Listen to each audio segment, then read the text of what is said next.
ഒരു അച്ഛൻ ഒരു മോന് വേണ്ടി ഒരു വിൽപത്രം എഴുതി. അതിൻ്റെ അകത്ത് ആ മോനെയാണ് കൂടുതൽ ഫോക്കസ് ചെയ്തത്. മറ്റേ 3 മക്കൾക്കും കാര്യമായിട്ടൊന്നും കിട്ടിയില്ല.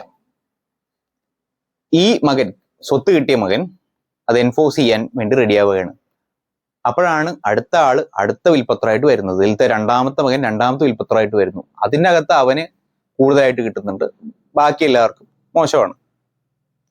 അപ്പോഴാണ് പിന്നെയും ഒരാള് ശേഷമുള്ള ഒരു വിൽപത്രം കൊണ്ടുവരുന്നത്. അതിനകത്ത് അവന് ഒരുപാട് കിട്ടിയിട്ടുണ്ട്, ബാക്കിയുള്ളവർക്ക് ഒന്നും കിട്ടിയിട്ടില്ല.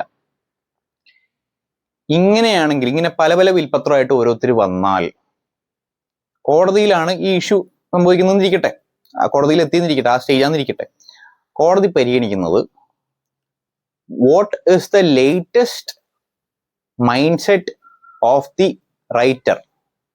അതായത് ഈ വിൽപത്രം എഴുതിയ ആളുടെ ഏറ്റവും അവസാനം ഇയാൾ എഴുതിയ വിൽപത്രം ഏതാണ്, അതിന്റെ ഡേറ്റ് ഏതാണെന്ന് നോക്കുകയും അതിൻ്റെ അകത്ത് അദ്ദേഹത്തിന്റെ മൈൻഡ് സെറ്റ് എന്താണെന്ന് എടുക്കുകയും തൊട്ട് മുമ്പുള്ള എല്ലാ വിൽപത്രങ്ങളും നേരത്തെ എഴുതി വെച്ചിരുന്നു, അത് രജിസ്റ്റർ ചെയ്തിരുന്നു എന്നൊന്നും പറഞ്ഞിട്ട് കാര്യമില്ല, ആ വിൽപത്രങ്ങളൊക്കെ അസാധുവാവുകയും ചെയ്യും. ചുരുക്കി പറഞ്ഞാൽ മരിക്കുന്നതിന് ഏറ്റവും മുമ്പ് ഏറ്റവും അവസാനം what was his mind set എന്നതാണ് കോടതി കണ്ടുപിടിക്കാൻ ശ്രമിക്കുന്നത്.